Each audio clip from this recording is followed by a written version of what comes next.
The Prince of Preachers.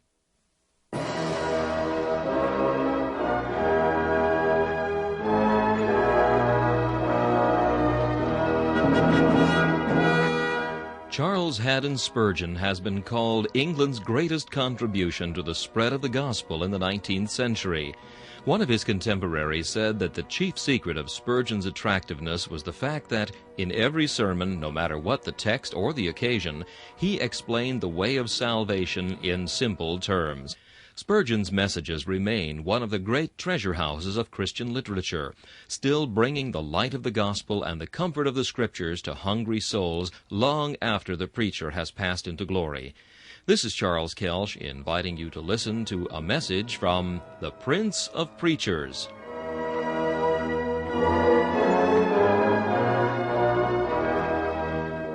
C.H. Spurgeon preached this message on November 23, 1862, at the Metropolitan Tabernacle. It is entitled, A Drama in 5 Acts. The text is found in 1 Corinthians chapter 7, verses 29 through 31. But this I say, brethren, the time is short. It remains that both they that have wives be as though they had none, and they that weep as though they wept not, and they that rejoice as though they rejoiced not, and they that buy as though they possessed not, and they that use this world as not abusing it. For the fashion of this world passeth away.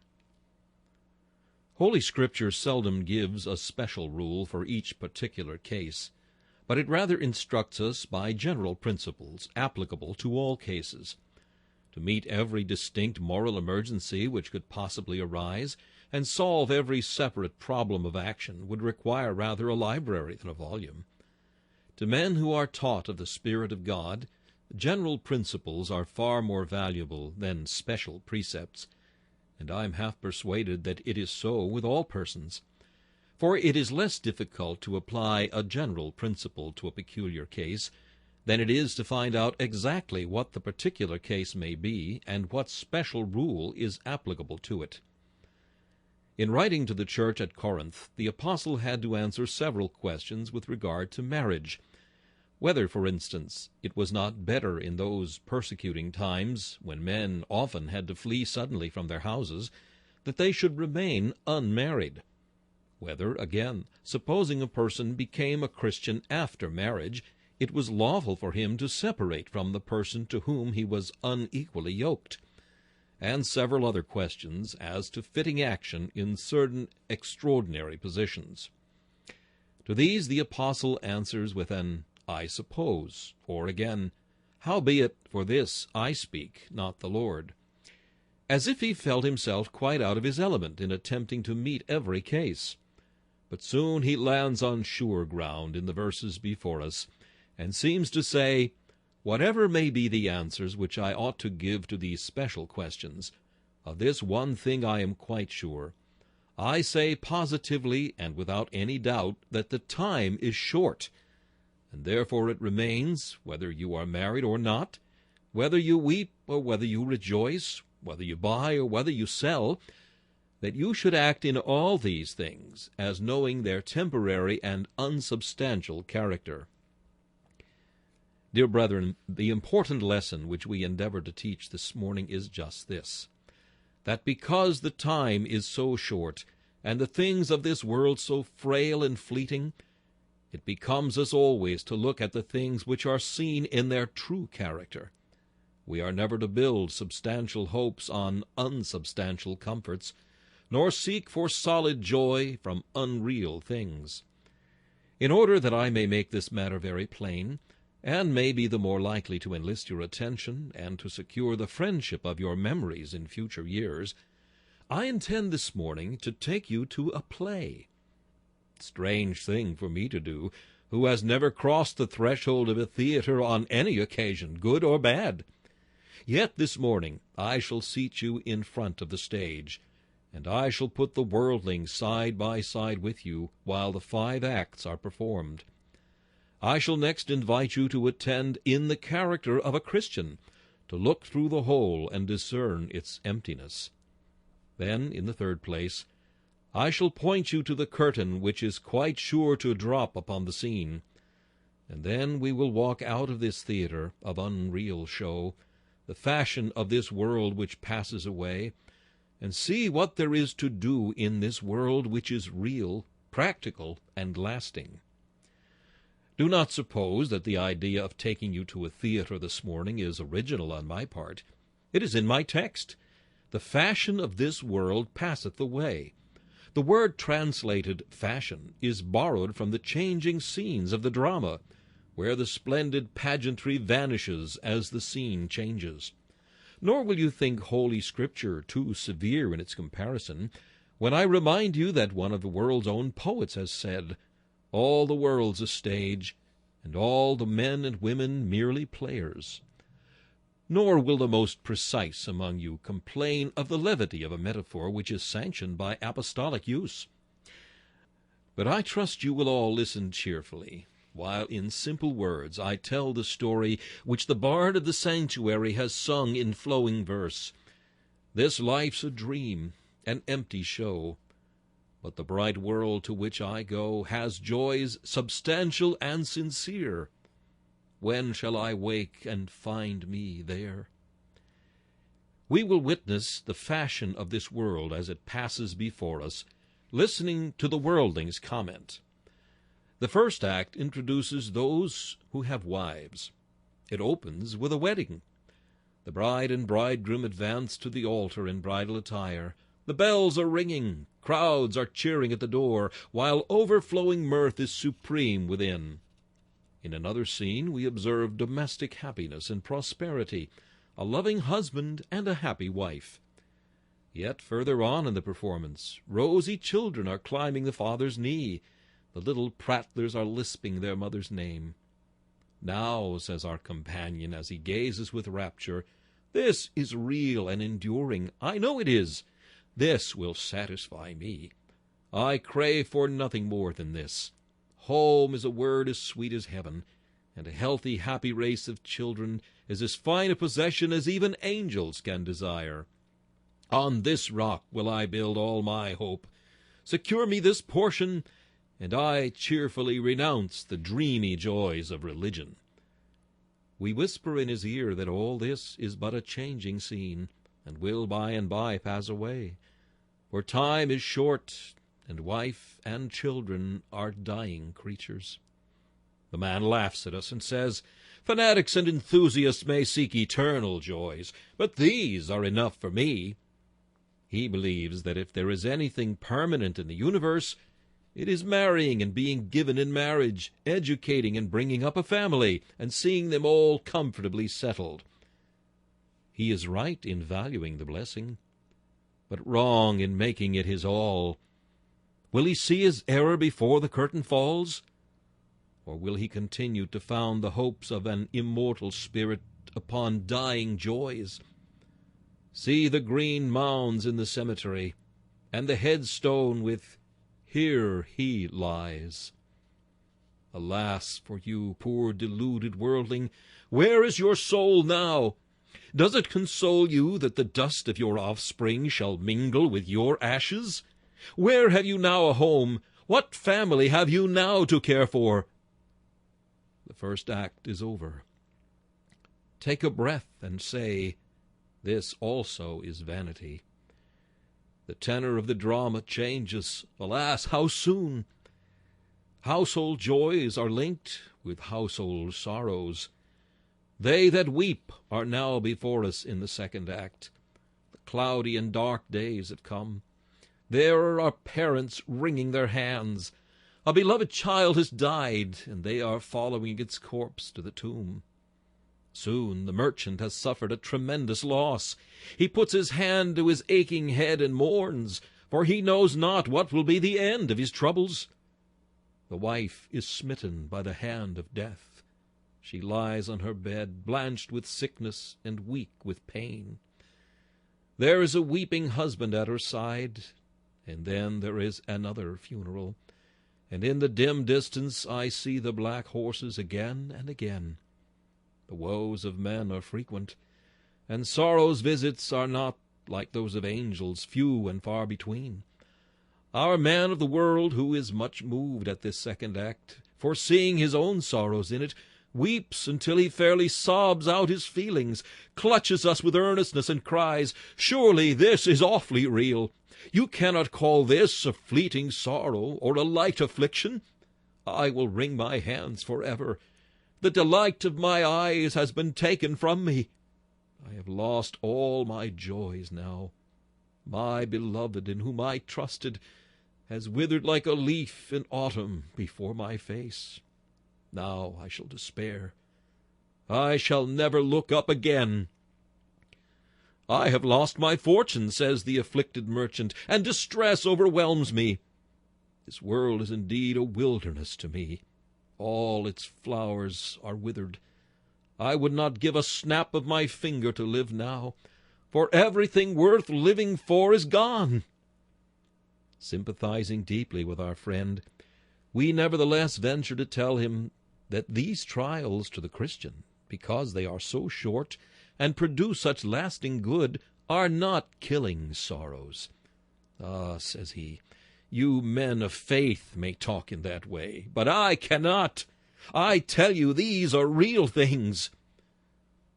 Like an English sailor, who, seeing a play, sprung upon the stage to help a lady in distress, believing that the whole was real, so do such men weep and sigh, as if they were to mourn forever, because some earthly good has been removed. Oh, that they knew that the depths of sorrow were never yet explored by a mortal mourner! Oh, that they would escape from those lower deeps where immortal spirits weep and wail amidst an emphasis of misery! The sorrows of time are trifles indeed when compared with the pains of everlasting punishment. And on the other hand, we reckon that they are not worthy to be compared with the glory which shall be revealed in us. They are but light afflictions, which are but for a moment, a mere pin's prick to the man of faith. Happy is the man whose eyes are opened to see that heirs of heaven sorrow not as those who are without hope. The real joy of heavenly origin is ever with believers, and it is but the shadow of sorrow which falls upon them. Then let the curtain drop. Let us enter into an eternal state. And what and where are these temporary griefs? But the third act comes on, and presents us with a view of those who rejoice. It may be that the firstborn son has come of age, and there are great festivities. They are eating and drinking in the servants' hall, and in the master's banquet chamber. There are high notes of joy and many compliments, and the smiling sire is as glad as man can be. Or is it the daughter's wedding, and kind friends implore 1,000 blessings on her head, and the father smiles and shares the joy? Or is it a gain in business, a fortunate speculation? Or the profits of industry have come flowing in, slowly perhaps, but still surely, and the man is full of rejoicing. He has a house, a home, and friends, and reputation and honor, and he is, in the eyes of all who know him, happy. Those who do not know him think he has no cares, that he can have no sorrows, that his life must be one perpetual feast, and that surely there can be no spot in his sun, no winter in his year, no ebb to follow his floods. Our friend by our side is smiling at this sunny picture. "There," says he, "is not that real? Why, there must be something in that. What more do you want? Only let me get the same, and I will leave you the joys of faith and heaven and immortality to yourselves. These are the things for me.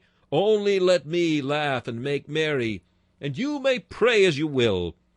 Fill high the bowl for me, put the roast and the viands on the table, and let me eat and drink, for tomorrow I die." If we gently hint to our friend that all this passes away like a vision of the night, and that we have learned to look on it as though it were not, he laughs us to scorn and accounts us mad, when he is most mad himself. As for ourselves, so far from resting upon the softest couch that earth can give us, we spurn its vain delights. There's nothing round this spacious earth that suits my large desire. To boundless joy and solid mirth my nobler thoughts aspire. Where pleasure rolls its living flood, from sin and dross refined, still springing from the throne of God, and fit to cheer the mind.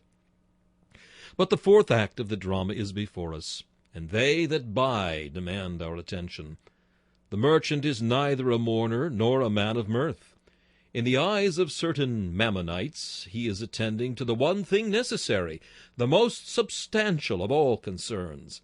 Here feast your eyes, you hard, practical earth-scrapers. There are his money-bags. Hear how they thump on the table. There are the rolls of bonds, the bankers' books, the title deeds of estates, mortgages, securities, and the solid investment in his country's bank annuities. He has made a good thing of life, and still he adheres to business, as he should do. And like a painstaking man, he is accumulating still, and piling up his heap, meanwhile adding field to field, and estate to estate, till soon he will possess a whole county. He has just now been buying a large and very fine house, where he intends to spend the remainder of his days, for he is about to retire from business. The lawyer is busy making out the transfer. The sum of money is waiting to be paid, and the whole thing is as good as settled. "Ah, now," says our friend, who is looking on at the play, "you are not going to tell me that this is all a shadow. It is not. There is something very solid and real here at least, something that will perfectly satisfy me." We tell him we dare say there is something that will satisfy him, but our desires are of a larger span, and nothing but the infinite can fill them. Alas, for the man who can find satisfaction in earthly things! It will be only for a time, for when he comes to lie upon his dying bed, he will find his buying and his money poor things to stuff a dying pillow. He will find that his gains and his acquisitions bring but little comfort to an aching heart, and no peace to a conscience exercised with the fear of the wrath to come. "Aha!" he cries, and sneers sarcastically, putting us aside as only fit for bedlam. "Let me trade and make a fortune, and that is enough for me. With that I shall be well content." Alas, poor fool! The snow melts not sooner than the joy of wealth, and the smoke of the chimney is as solid as the comfort of riches. But we must not miss the fifth act. See the rich man, our friend whom lately we saw married, whom we then saw in trouble, afterwards rejoicing, and then prospering in business. He has entered upon a green old age. He has retired, and has now come to use the world. You will notice that in my text this is the last act of the drama. The world says he has been a wise man and has done well, for all men will praise you when you do well for yourself. Now he keeps a liberal table, a fine garden, excellent horses, and many servants. He has all the comforts, in fact, that wealth can command. And as you look around his noble park, as you gaze at his avenue of fine old trees, or stay a day or two at the family mansion and notice all its luxuries, you hear your friend saying, "Yes, there is something very real here. What do you think of this?" We hint that the gray hairs of the owner of all these riches betoken that his time is short, and that if this is all he has, he is a very poor man, for he will soon have to leave it, and that his regrets in leaving will make his death more pitiable than that of a pauper. Our friend replies, "Ah, you are always talking in this way. I tell you this is not a play. I believe it is all real and substantial, and I am not, by any talking of yours, to be made to think that it is unsubstantial and will soon be gone." O world, you have fine actors to cheat men so well, or else mortal man is an easy fool, taken in your net like the fishes of the sea. The whole matter is most palpably a mere show. but yet men give their souls to win it. Why, O sons of men, are you thus beside yourselves? Why do you spend money for that which is not bread, and your labor for that which satisfies not? Dear friends, I have put before your mind's eye a fair picture of that which men who live by sight and not by faith regard as being the chief end of man and the real object of his being. It is to be married, to pass through the trials and joys of life with decency, to trade and grow rich, and at last to use the comforts of this world without abuse. A very comfortable and quiet picture. By no means the representation we should have had to present before you of the profligate, the profane, the dissolute, or the debauched. There is nothing here but what is proper and right. And yet everything is improper, and everything becomes wrong at once, if these are thought to be the substantial things for which an immortal spirit is to spend its fires, and for which an undying soul is to exhaust its powers. Let us now take the Christian view of this drama. Life is real. Life is earnest. It is real thus far to the Christian. It is real for work and activity for God. It is real in the solemn responsibility which it brings. It is real in the gratitude which we owe to God for the comforts which he is pleased to bestow. It is real to us so far as we can see God in it, and can turn everything to God's glory.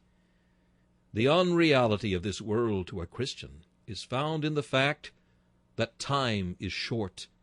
This is the wand which torches the substance, and makes it, before the eye of wisdom, dissolve into a shade.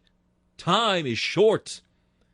When the apostle declares that they that have wives should be as though they had none, he does not teach us to despise the marriage state, but not to seek our heaven in it, nor let it hinder us from serving the Lord.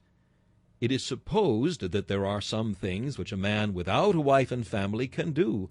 Those things the man with a family and a wife should do. It is supposed that a man without a wife can give his time to the cause of God.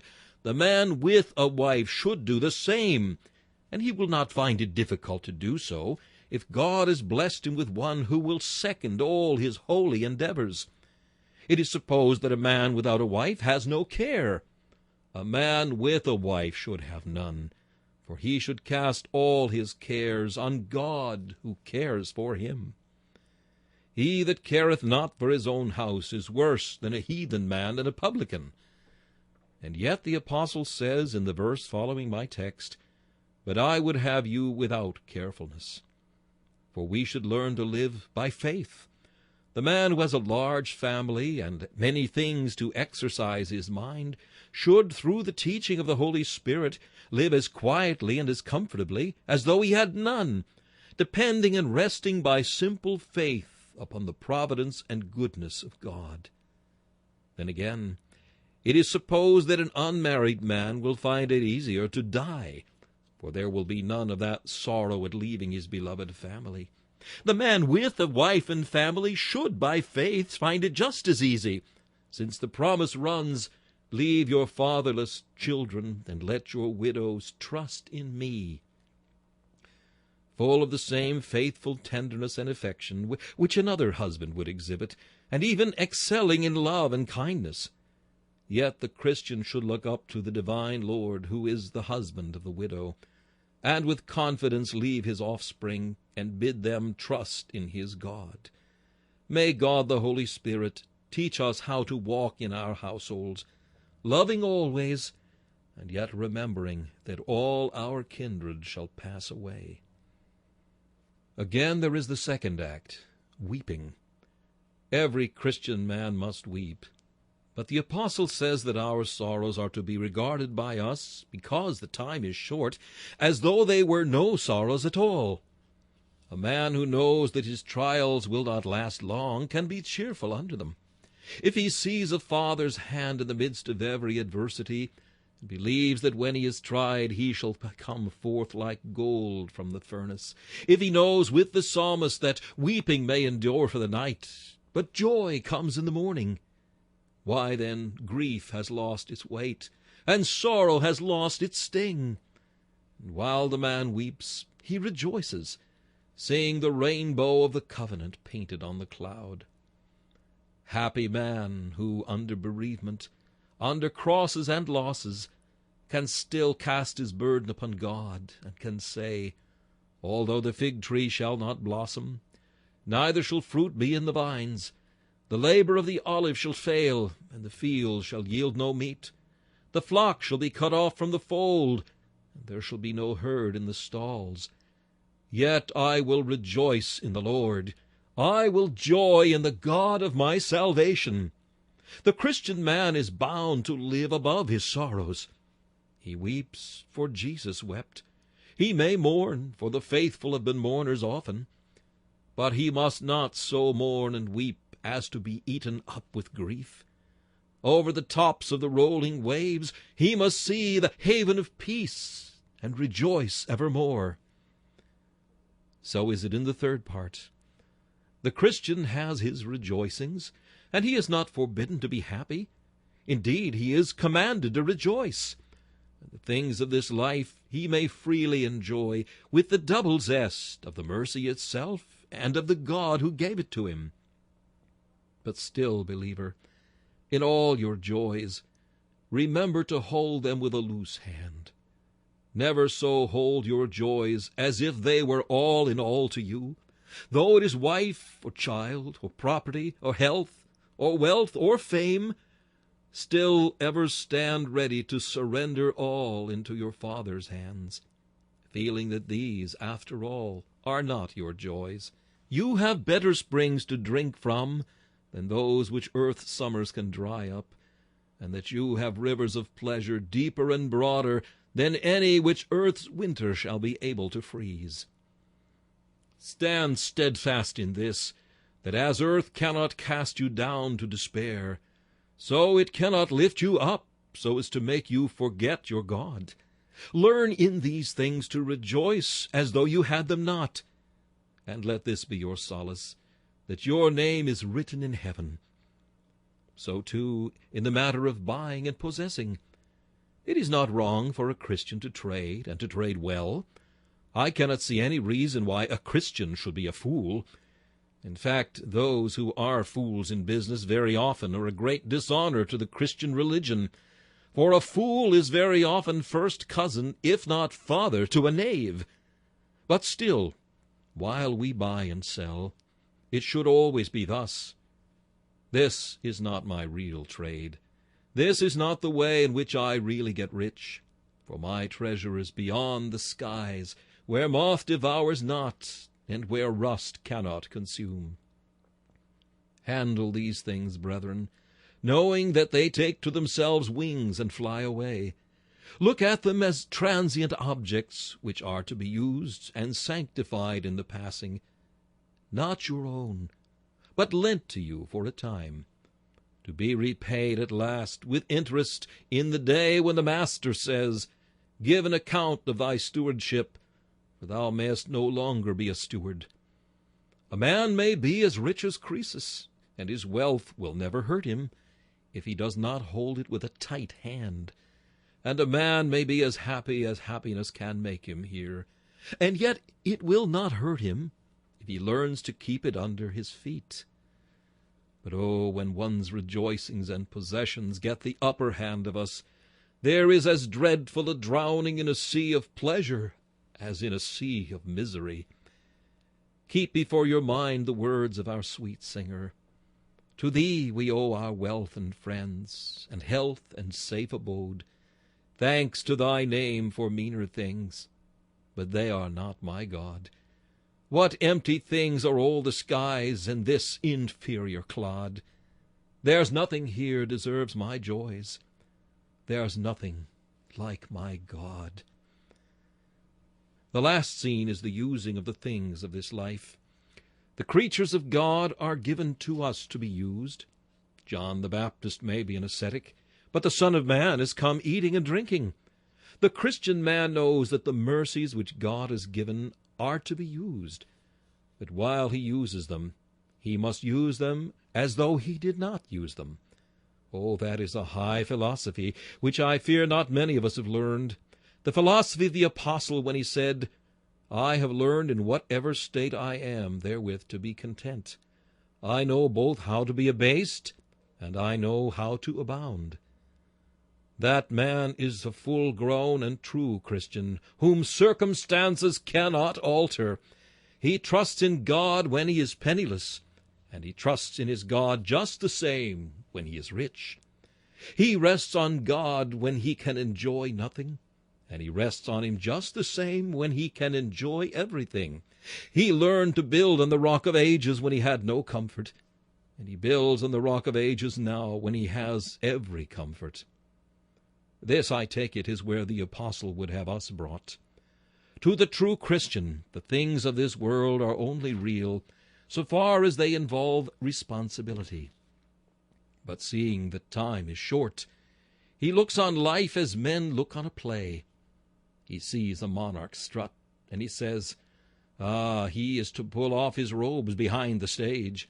He sees a peasant or a beggar, and he smiles, and thinks of the time when the king and the peasant shall be equal, and the servant and his lord shall stand before one tribunal to give account of the things done in the body. Send your souls longing after real and unchanging joys, for these splendid, gaudy, shifting scenes mock the beholder and delude his hopes. Gorgeous as the colors of the bubble, and quite as frail. Farewell, you worthless things. Our spirit leaves you for eternal mansions in the skies. And now, dear friends, I want your attention a few minutes while I point you to the curtain which is soon to drop upon all these things. It bears a short message. Time is short. It is very difficult to keep men in mind of the fact that they are mortal. We confess that we are mortal, but we profess by our actions that we are immortal. Said of a man of 82 concerning another of 70, when he wanted to buy his land and could not get it at the price he wished, "Never mind. So-and-so is an old man. He will soon be dead, and then I'll buy it." Though he was 10 or 12 years older than the other, yet the other must, of course, soon die, while he, in his own thoughts, must live for many a year. How short time is! Do we not, dear friends, get more and more that impression? I am but young compared with very many of you, yet the impression constantly grows upon my mind. Why, it seems but the day before yesterday when I plucked the first early primrose of spring, while the flowers were breaking up from under the earth, and the buds were ready to burst from the sheath. It was only as yesterday that we were walking in the fields, and were remarking that the corn was just beginning to be tinged with the golden hue of harvest. Only a few Sabbaths ago I was talking to you of Ruth in the harvest fields, and of the heavily laden wagon that was pressed down with sheaves. And now the leaves are almost all gone, but few remain upon the trees. These frosty nights and strong winds have swept the giants of the forest till their limbs are bare, and the hoar-frost plates them with silver. Then, before we shall have time to burn the winter's log, we shall see the snowflakes drop, and the yellow crocus heralding another spring. At what a rate we whirl along! Childhood seems to travel in a wagon, but manhood at express speed. As we grow older, I am told that the speed increases, till the gray-headed old man looks back upon all his life as being but a day. And I suppose if we could live to be 130, we should feel the same, till, like Jacob, we should say, "Few and evil have been the days of thy servant." And if we could live as long as Methuselah, I doubt not our life would appear shorter still. How time flies, not only by the measurement of the seasons, but by ourselves. A few days ago I trudged with my satchel on my back to school, or joined in boyish sport. How lately was it when the boy became a youth, and must be doing something, and was teaching other boys as he had been taught in his day? It was but yesterday I came to Park Street to address some few of you, And yet how time has fled since then, till now some 9 years of our ministry have passed. No weaver's shuttle, no arrow from a bow, no swift post, no meteor seems to fly at a rate so wonderful as does our life. We heard of one the other day who had seen Wesley preach. So we find ourselves side by side with the last century. And those old people have known some others in their youth, who told them of yet the older time. And you find that going through the history of some 10 or 12 persons, you are carried back to the days of William the Conqueror, and you see how our country was taken by the Normans. And then you fly back to ancient British times as with a thought. You no longer say, how long the nation has existed, for it is as asleep. You stand by some old cliff and see a deposit of shells, and as you remember that it may have taken 1,000,000 years to have formed that bed, you think, what is man, and what is time? It is not here, but gone. We have only to think of what time is to conclude at once that time is not. It is but a little interlude in the midst of the vast eternity, a narrow neck of land jutting out into the great, dread, and unfathomable sea of everlastingness. But while the time is thus short, its end is absolutely sure. That curtain yonder must soon fall. It must fall. It is inevitable. I cannot prevent my death by the most regular habits of life. The most skillful physician cannot preserve my life for me. A host of angels, should they swear to make me immortal, could not. When the time comes, die I must. And as my death is inevitable, so it may be very near. Let each man remember that. How soon it may be, we cannot tell. Every Sunday there are some in this house who are dead before the next Sunday. I am not now venturing a guess. It is a matter of fact, too, that comes under my own cognizance very frequently. According to our population and the gradual number of deaths, there must be some out of this congregation here this morning who will have gone the way of all flesh before next Sunday. There was one, I look at her seat now, and a brother sitting near by looks there with sorrow, who was with us one Sunday, and we soon heard that she had gone to enjoy the eternal Sunday.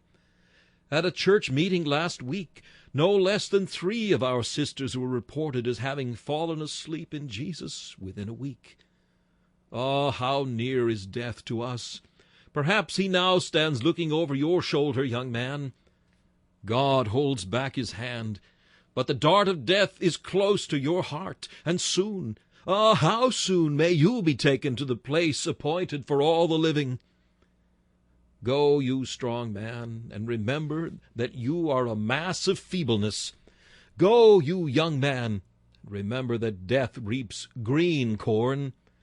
Go, you old man, and expect the sickle.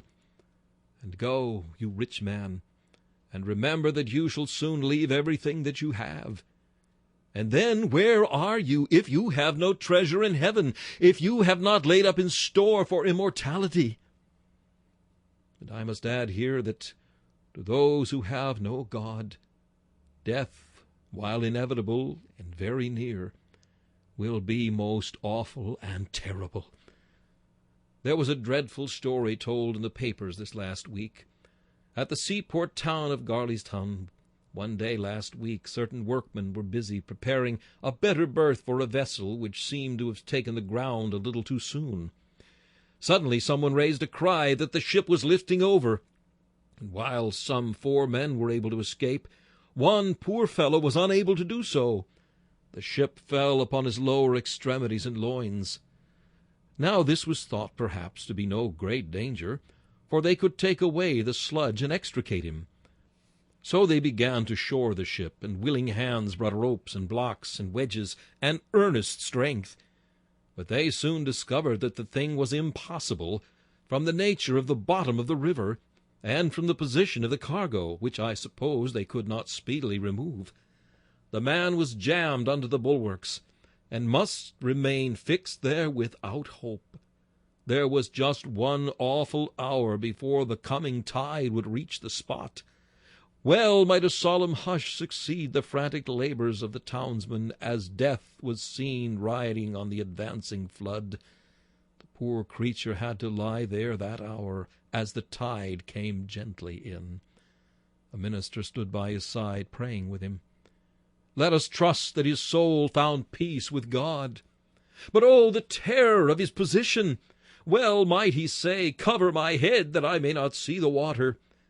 Steadily the cold, unpitying waters flowed on, until a corpse was hidden, where an hour before a strong man had labored.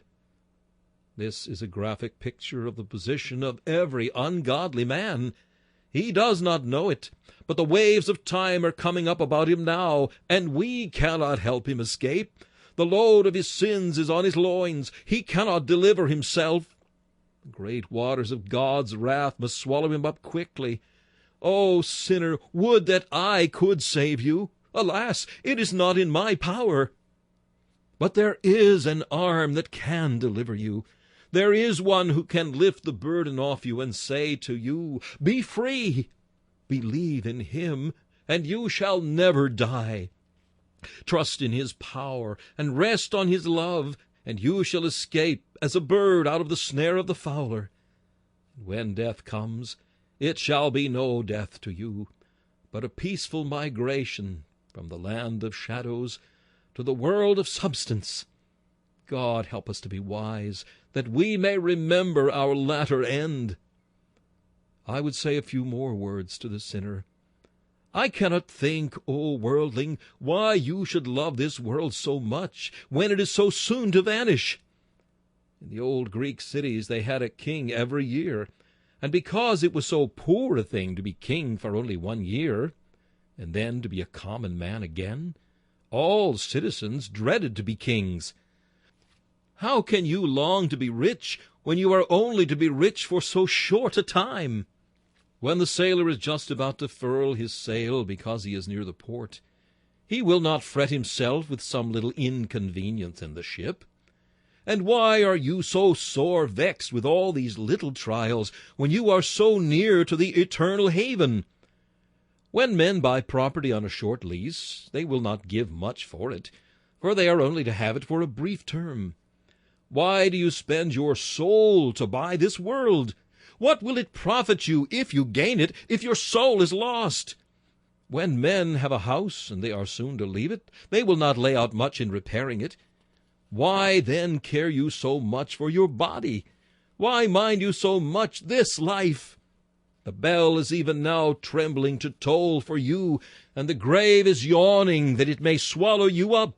O man, I would that you were wise. You are to live forever, forever, forever, either in flames that no abatement know, though briny tears forever flow, or else in joy beyond degree. Which shall it be with you, man? If you die as you are, O sinner, remember there remains nothing for you but a fearful looking for judgment and a fiery indignation. I pray you by the love of God to consider your ways. Thus says the Lord unto you this day by my lips, as truly as he spoke to Hezekiah by the prophet of old, Set thy house in order, for thou shalt die and not live. How will you stand, sinner, in the day when the Lord comes to make inquisition for sin and to avenge their iniquity upon the heads of the unpardoned? Fly, sinner! God help you by his grace to fly now to yonder open door, where Jesus waits to receive you and to put away your sin. Whosoever believes on him is not condemned. Like Moses lifted up the serpent in the wilderness, even so the Son of Man is lifted up, that whoever believes in him should not perish, but have everlasting life. Come, you wise men, rise and leave this theater. We have seen enough of it. The fashion of this world passes away, and for you, and for me. Happy shall it be when it shall have passed away forever. But is there nothing real? Can I do nothing real here? Is there nothing I can do that shall last forever? Yes, the soul is lasting. Then let me see to my own soul. Let me make my calling and election sure. For I shall have been of all fools the most mad, if I shall have trifled with these things, and yet have neglected my soul. The Roman Emperor Claudius once invaded Great Britain, but his performance only consisted of gathering pebbles and shells from the sea-coast.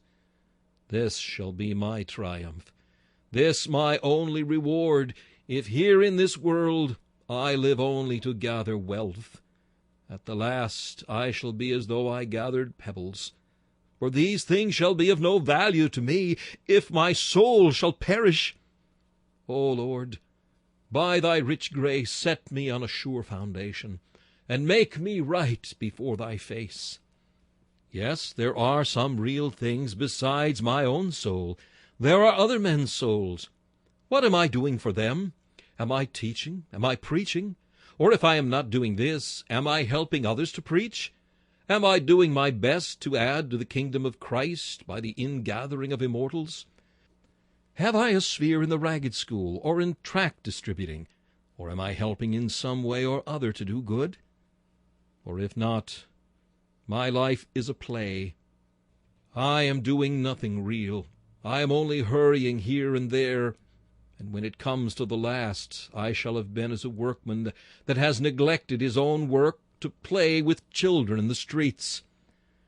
Dig up your buried talents, O idlers. Work while it is called today, O you who are given to slumber.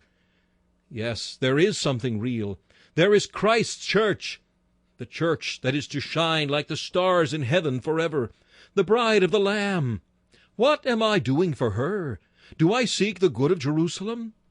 As a member of the church, do I contribute to its strength? Do I give of my substance to her efforts, and of my talents to her doings? Do I cast myself wholly into the arms of Christ and work for him? Yes, there is something real. Jesus is so. Am I glorifying him here on earth? When I see him in his poor people, do I feed him? When he shivers at my door in the garb of poverty, do I clothe him? When I know that he has need, do I visit him? If so, I am doing real things. If I devote my life to God, to Christ, to his church, to the souls of men, and if my own soul is saved, then I am living. But if not, I am dead while I live. Let us live while we live. Alas, how many are dying while they live, drivelling while they live. Oh, the scores of pounds we spend on ourselves, the hundreds we give to our own comfort. And where is it? It is gone like smoke. But that which is given to God lasts and endures. It is treasured up in God's bank. That which is given to the poor and needy is made, though unrighteous mammon, to be treasured up in heaven. But I know many practical persons will say, yes, this is a very pretty speech for a young minister. But these ministers do not understand business. They cannot be expected to understand temporal matters. I would to God you understood them half so well. For our understanding in this matter we know is sound. And when you shall come to see these things in the light of eternity, streaming between the curtains of your dying bed, you will understand then that there was nothing worth living for but God and Christ and his church. And you will give your verdict then with mine to this, that truly to live must be Christ, or else to die never can be gain. God add his blessing, and may some be led to trust in Jesus by his grace this morning. This message, a drama in 5 acts, was preached by Charles Haddon Spurgeon on November 23, 1862. This is Charles Kelsch inviting you to join me again for another message from the Prince of Preachers.